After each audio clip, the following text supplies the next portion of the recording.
Hey, Paul. Hey, Grandpa. Good afternoon. How are you today? Well, I'm feeling pretty good today. Good. It's good to hear. You know what? We should do something today. Yeah, that would be nice. What do you want to do? Well, I was kind of hoping you could come up with something. You don't get to leave the house very often. There must be something you'd like to do. Well, there is a park I'd like to visit. Thorn Creek Park. It's been years since I've been there. I met your grandmother there. Okay, Grandpa. Well, I'm ready whenever you are. All right, let me get a few things. I'll be right with you. You all set, Grandpa? Yes, I'm ready. Hey.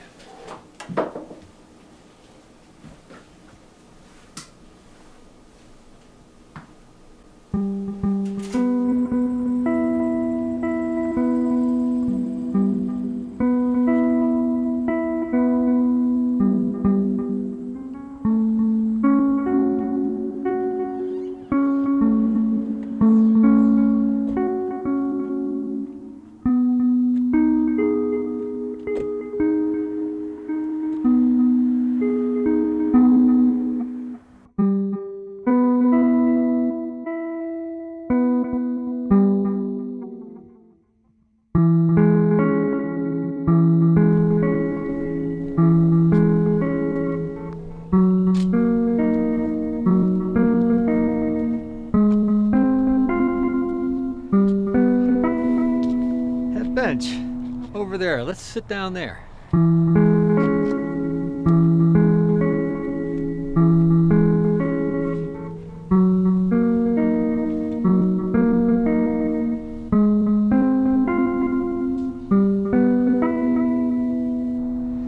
This park used to be so beautiful.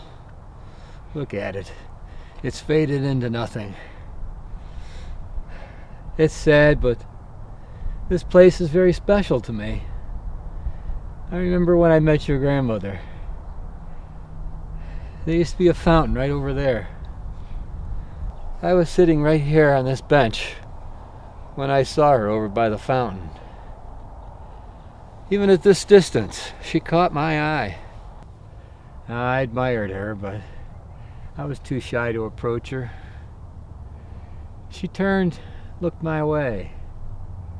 I turned my head. When I looked back, she was walking right up toward me. She came right up and asked if she could sit down. I was so nervous. I said, sure. I didn't mind. Well, she started with the small talk, and before long, I couldn't keep my mouth shut.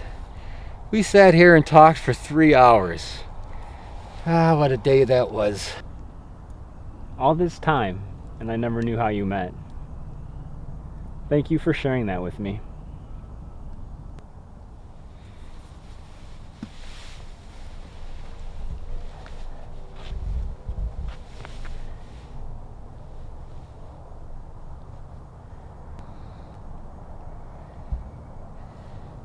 Paul, there's something else I've got to say. I've done some terrible things in my life. Things I've never shared with anyone. I've got to admit my guilt and shame before I die. Okay, Grandpa. I'm listening.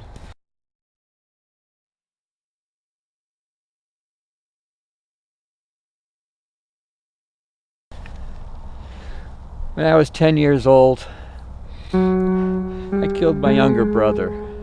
I didn't mean to, it just happened. We came from a rough neighborhood. There was an alley next to the house we used to play in. We were playing in the alley one day, and he said something that really angered me. And he wouldn't stop teasing me. I got so mad. I picked up a brick and I hit him right in the face. He fell down, started screaming. I panicked. Before someone heard, I picked up that brick and I bashed him in the head a couple of times. When it was over, I I realized what I had done. I got up, ran home, cleaned up. I told my parents I was in my room the whole time. I lied to protect myself. They all believed me. I was pretty much a well-behaved kid. His murder went unsolved. I went on with my life, but always denying the truth. How did you manage to live with that on your conscience? Well, at first it was pretty difficult. I had many sleepless nights. I hated myself for killing my brother and then lying about it. When I was 13, I even tried to commit suicide. That was a complete failure. It caused me to reevaluate things. Life got a little better, but I could never remove the image of my brother's bashed-in head. I can still see it. Time has numbed pain, but after so long you accept what you've done and you move on, but you never forget. I see. People make mistakes every day. Most times you can live them down. There are those you can never live down. I must say, Paul, I've grown tired of living with mine. So that's why you brought me here. I have to tell you something else, Paul. A few years after I married your grandmother, I had to go to New York City on a business trip. I met a woman. She was a consultant for the company I was visiting. We talked, we went out, had dinner, had a few drinks, went back to her place. We had relations. When I returned home, I couldn't tell your grandmother what happened.